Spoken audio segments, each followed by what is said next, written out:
అందమైన చర్మ సౌందర్యం మీ సొంతం. Second aqua radiance deep cleansing gel.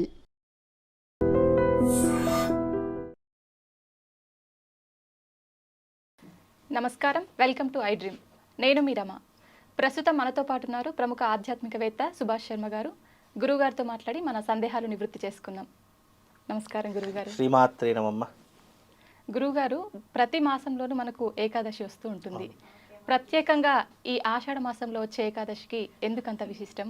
తొలి ఏకాదశిగా పిలుచుకుంటాము. సో దాని యొక్క ప్రత్యేకత తెలియజేయండి గురుగారు. తప్పకుండా తెలియజేస్తానమ్మా. ముందుగా ప్రేక్షకులందరికీ శ్రీమాత్రే నమ, శ్రీ గురుభ్యో నమ. జ్ఞాని నామ్నపి చేతాంసి దేవి భగవతీ హిస బలాయ కృషమోహాయ మహామాయ ప్రయశ్చతి. సంవత్సరానికి మనకు 24 ఏకాదశులు ఉంటాయి. అందులో మనకు ఆషాఢ మాసంలో వచ్చేటటువంటి ఏకాదశి పరమ పవిత్రంగా భావన చేసుకుంటాము. దీనిని శయన ఏకాదశి అని చెప్పేసి, తొలి ఏకాదశి అని చెప్పేసి, ప్యాలాల ఏకాదశి అని కూడా పిలుస్తూ ఉంటాము. అయితే ఇక్కడ ఈ ఏకాదశి ప్రాధాన్యత ఏంటి అంటే, సాక్షాత్తు విష్ణుమూర్తి సృష్టి స్థితిలయకారకులు ముగ్గురు మనకు. అందులో విష్ణుమూర్తి పోషణాకారకుడు అని చెప్పడం జరుగుతుంది. అందులో ఈ విష్ణుమూర్తి యొక్క ప్రాధాన్యత ఈ సమస్త సృష్టి మీద పోషణాభారాన్ని మనకు ప్రసాదించేటటువంటి వాడు విష్ణుమూర్తి. ఆ విష్ణుమూర్తి శయన ఏకాదశి ఎందుకంటే ఆ విష్ణుమూర్తి యోగ నిద్రలోకి వెళ్ళిపోతాడు. ఇక్కడ నిద్ర అనేసరికి అందరికీ ఏమర్థమవుతుందంటే, భగవంతుడు కూడా పడుకుంటే మన సృష్టిని కాపాడేది ఎవరు అనేటటువంటి ఆలోచన వస్తుంది. ఇక్కడ భగవంతుడి యోగ నిద్ర అనేటటువంటిది వేరే, మామూలు మనుషులు కానివ్వండి, వేరే వాళ్ళు కానివ్వండి, నిద్రపోయేటటువంటి వ్యవస్థ వేరే. ఇందులో 2 దశలు ఉంటాయి. యోగ నిద్ర దశ అనేటటువంటిది వేరే, మామూలు నిద్ర అనేటటువంటిది వేరే. స్వామివారు ఎప్పుడూ కూడా యోగ నిద్రలోకి ఎందుకు వెళతారు అని అంటే గనక, మనము అనేక టెంపుల్స్కి వెళ్తూ ఉంటాము.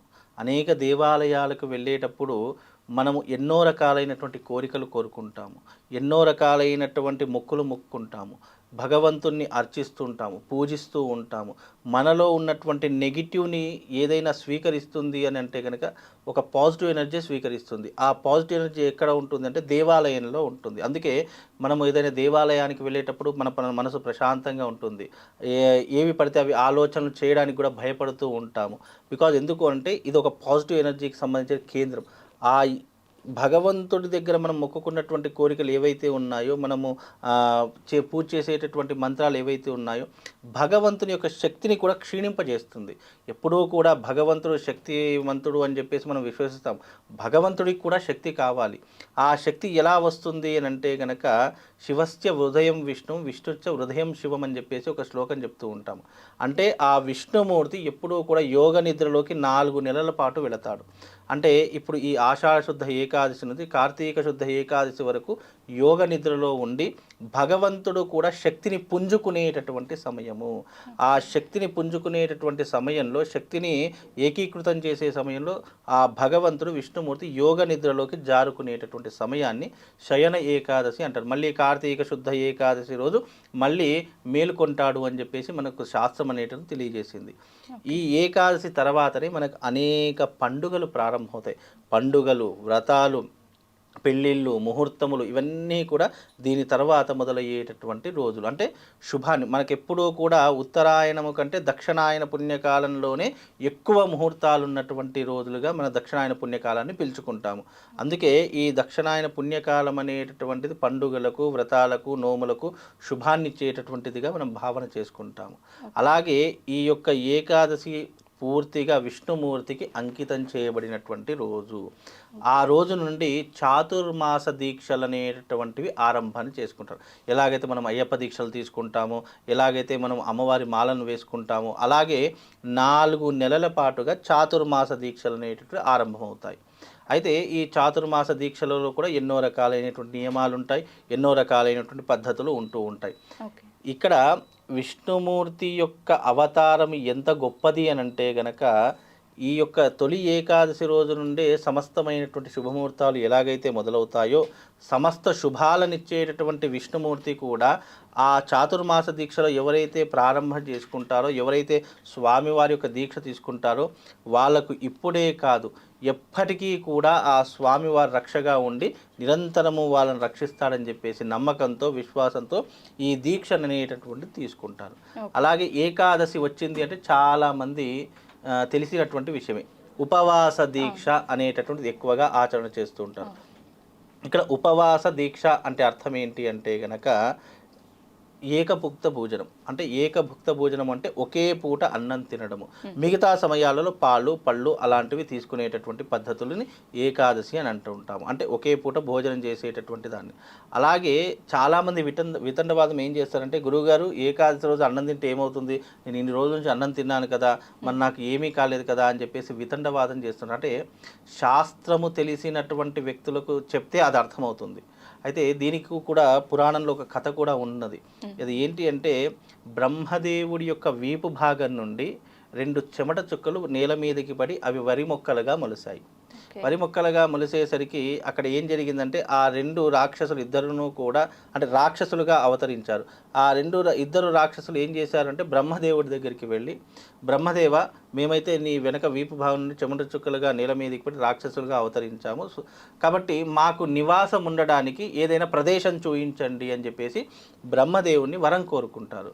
అయితే అప్పుడు ఆ బ్రహ్మదేవుడు బాగా ఆలోచించి, ఎవరైతే ఏకాదశి రోజున భోజనాన్ని అంటే వరికి సంబంధించినటువంటివి అన్నానికి సంబంధించినటువంటి భోజనాలు చేస్తారో ఆ భోజనంలో మీరు రాక్షస రూపకంగా ఉండండి అని చెప్పేసి బ్రహ్మదేవుడు ఆ రాక్షసులకు వరం ఇచ్చాడంట. అందుకే ఏకాదశి రోజున భోజనము చేస్తే ఏమవుతుంది అని అంటే కనుక, ఆ తినేటటువంటి అన్న పదార్థాలు రాక్షసుడు కొలువై ఉండి అది మన శరీరంలోకి వెళ్ళిన తర్వాత ఏమవుతుంది అని అంటే కనుక, అవి క్రిములుగా మారి అనేక రోగాలను దారితీసేటటువంటి విధంగా మన శరీరాన్ని మలిచేస్తుంది. అందుకే ఏకాదశి రోజు భోజనం చేస్తే ఏమవుతుందంటే, అప్పటికి ఏమీ కాదు, కాకపోతే అది శరీరంలోకి వెళ్ళిన తర్వాత రోగాన్ని పెంచుతుంది. అందుకే ఏకాదశి రోజున భోజనం చేయకూడదు అని చెప్పడం జరిగింది. అది శాస్త్ర ప్రామాణికం.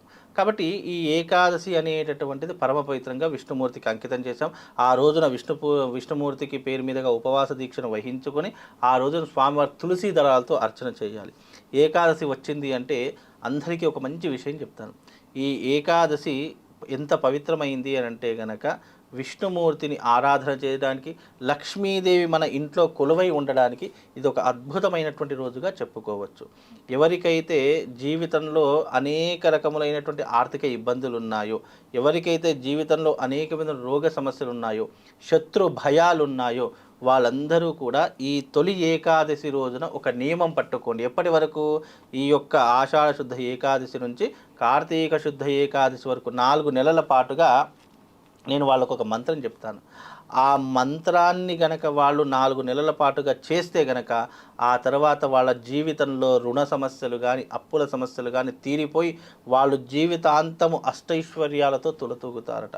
అది ఏంటి అంటే గనక, ఓం శ్రీం హ్రీం శ్రీ మహాలక్ష్మీ నమః అనేటటువంటి మంత్రాన్ని రోజుకు 108 సార్లు చేసుకోండి.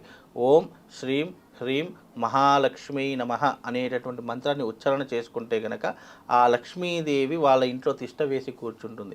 ఇక ఆర్థిక సమస్యలకు కానీ డబ్బుకు కానీ వాళ్ళకు లోటు ఉండదు. వాళ్ళకు ఎలాంటి ఆర్థికపరమైనటువంటి ఇబ్బందులు రావు. అలాగే రోగ సమస్యలు రుణ సమస్యలతో ఉన్నవారు కూడా ఈ మంత్రాన్ని ఉచ్చరించడం ద్వారా రోగాలు మన దాకా రాకుండా ఉంటాయి. ఎందుకంటే ఈ యొక్క ఆషాఢ తొలి ఏకాదశి ఏదైతే ఉంటుందో అది భగవంతుని ప్రసన్నం చేసుకోవడానికి కాకుండా మనలో ఉన్నటువంటి చైతన్యాన్ని పెంచుకోవడానికి కూడా. ఇప్పుడు భగవంతుడు ఎలాగైతే శక్తి కోసం తపస్సు చేయడం మొదలుపెట్టాడో, మనం కూడా అదే మార్గం గుండా వెళ్ళి ఆ స్వామివారిని అర్థించి ఆ స్వామివారి యొక్క మంత్రం చెప్పుకుంటూ వెళ్తే మనకు కూడా శక్తి అనేటటువంటిది ఉత్పన్నమవుతుంది. మానవ శరీరంలో శక్తి ఉత్పన్నమయ్యింది అంటే మనిషి ఏది మాట్లాడినా నిజమవుతుంది, మనిషి ఏది చేసినా కూడా అందులో కార్య విజయం దక్కుతుంది. అలాగే మనిషి ఏది చేసినా కూడా అందులో ఆయన యొక్క ప్రత్యేకత కనిపిస్తుంది. అందుకే ప్రతి ఒక్కరికి శక్తి అనేటటువంటిది కావాలంటే ఇలాంటి గొప్పనైనటువంటి రోజులలో ఇలాంటి మంత్ర ఉచ్చారణ చేసుకుంటే కనుక మనకు తెలియకుండానే మన శరీరంలో ఒక శక్తి అనేటువంటిది ఉత్పన్నమై మనల్ని ఎప్పుడూ కూడా ప్రొటెక్ట్ చేస్తూ ఉంటుంది. ఎలా అంటే ఉదాహరణకు చెప్తాను. ఇప్పుడు ఉదాహరణకు భారీ వర్షం పడుతుందమ్మా, వర్షాన్ని ఆపే శక్తి మన దగ్గర లేదు. కాకపోతే వర్షం మన మీద పడకుండా మనం ఒక ప్రొటెక్షన్ లాంటిది ఏర్పరచు. ఒక గొడుగో ఒక రెయిన్ కోటో ఒక కార్లో కూర్చుంటే మన మీద వర్షం పడకుండా మనము ప్రొటెక్టెడ్లా చేసుకోవచ్చు. అలాగే మంత్రం యొక్క గొప్పతనం ఏంటి అంటే ఇది సృష్టి కోసమో లేదా పక్కనున్న వాళ్ళ కోసమో లేదా వేరే వాళ్ళ కోసమో కాకుండా మనల్ని ఉద్ధరింపజేసుకోవడానికి, మనం ఎప్పుడూ కూడా ఆరోగ్యంగా ఉండడానికి, అష్టైశ్వర్యాలతో ఉండడానికి ఇలాంటి మంత్రం మనం చేసుకున్నాము అంటే గనక మన జీవితం మనం ఉద్ధరింపజేసుకున్న వాళ్ళం అవుతాం. కనుక ఈ మంత్రాన్ని ఈ యొక్క ఆషాఢ శుద్ధ ఏకాదశి నుంచి మొదలు పెట్టండి. 4 నెలల పాటు నిరంతరం చేసుకుంటూ ఉండండి. తప్పకుండా అనుకున్నటువంటి కోరికలు ఏవైనా సరే అవి తప్పకుండా జరిగే తీరుతాయమ్మ. అంత గొప్పనైనటువంటిది ఈ ఏకాదశి. గురువుగారు ప్రత్యేకంగా ఈ ఏకాదశి రోజు ఈ దైవాన్నే కొలవాలి, ఈ నైవేద్యమే పెట్టాలి, ఇలా ఏమన్నా ఉంటుందా గురువుగారు? తప్పకుండా ఉంటుందమ్మా. ఎందుకంటే ఇవన్నీ కూడా చాతుర్మాస దీక్షకు సంబంధించినటువంటివి. అలాగే ఈ విష్ణుమూర్తికి అంకితం చేయబడినటువంటి రోజులు కాబట్టి విష్ణుమూర్తికి ఇష్టమైనటువంటి నైవేద్యం తీపి పదార్థాలు, పాయసం లాంటివి కానివ్వండి, పరమాన్నం లాంటివి కానివ్వండి, తీపి పదార్థాలు స్వీట్ లాంటివి కానీ, దద్దోజనం, పులిహోర, చక్కెర పొంగల్ ఇలాంటి ప్రసాదమైన స్వామివారికి మనం పెట్టవచ్చు. కానీ ఏది పెట్టినా అందులో తప్పకుండా తులసీ దళం అనేటటువంటిది ఉంచాలి. తులసీ దళం లేనటువంటి నైవేద్యం విష్ణుమూర్తికి అస్సలు ఎక్కదు. కాబట్టి నైవేద్యంలో తప్పకుండా తులసీదనం అనేటటువంటిది పెట్టాలి. స్వామివారి ఆరాధించేటటువంటి వాళ్ళు, చాతుర్మాస దీక్షలో ఉన్నటువంటి వాళ్ళు తప్పకుండా నియమ పద్ధతులు పాటించాలి. అంటే నేల మీద పడుకోవాలి, సాంసారికమైనటువంటి జీవితానికి దూరంగా ఉండాలి. ఉదయకాలం సూర్యుడు ఉదయించక ముందే మనం స్నానాది క్రతువులన్నీ చేసుకొని పూజ చేసుకొని రెడీగా ఉండాలి. అలాగే సాయంకాలం ఈ చాతుర్మాస దీక్షలను ఉదయకాలం సాయంకాలం 2 పూటలా స్నానమాచరించాలి. దీనికి విధి విధానాలు పద్ధతులన్నీ కూడా ఆయా ప్రాంతం వాళ్ళు చేసుకునేటటువంటి అవకాశాలు ఉంటాయి. కనుక ఇది చాలా ప్రత్యేకమైనటువంటిది. ఇక్కడ నుండే పండుగలన్నీ మనకు ప్రారంభమవుతాయి. కాబట్టి ఈ తొలి ఏకాదశి ఎవరైతే ఆచరణ చేసుకుంటారో వాళ్ళకు అష్టైశ్వర్యాలు, సుఖ సంతోషాలు, భోగభాగ్యాలు అన్నీ కలుగుతాయమ్మా. గురువుగారు ఇప్పుడు ఏకాదశి రోజు ఉపవాసం ఉంటారు కదా, ఆ ఉపవాస విరమణ అనేది అదే రోజు చేయాలా లేదంటే మరుసటి రోజు చేయాలా గురువుగారు? అయితే చాలామంది ఏమనుకుంటారంటే మన సనాతన ధర్మంలో 12 దాటింది అంటే రోజు చేంజ్ అయిపోయింది, ఇక ఉపవాస దీక్ష వదిలివేయచ్చు, రాత్రి 12 అయిందంటే భోజనం చేసుకోవచ్చు అని చెప్పి చాలామంది భ్రమపడుతూ ఉంటారు. కానీ ఉపవాస దీక్ష నియమం ఏంటి అంటే కనుక ఈరోజు సూర్యోదయం అయ్యింది అని అంటే కనుక ఇవాళ ఏకాదశి ఉంది, మళ్ళీ ద్వాదశి వచ్చేంత వరకు మనం ఉపవాస దీక్షను చేయాలి. మళ్ళీ తెల్లవారుజామున సూర్యోదయం అయిన తర్వాత మనం దేవుడి భగవత్ ఆరాధన చేసుకొని స్వామివారికి నైవేద్యం పెట్టిన తర్వాత దానిని మనం ప్రసాద రూపకంగా స్వీకరించాలి. అప్పుడు దాని యొక్క నియమం అనేటువంటి పూర్తయిపోతుంది. ఉపవాస దీక్షను వదిలివేసేసి ఎప్పటిలాగానే భోజనాది క్రతువులు, అల్పాహారాలు, టిఫిన్ల లాంటివి చేసుకోవడానికి అవకాశం ఉంటుందమ్మా. ధన్యవాదాలు గురువు. శ్రీమాత్రే.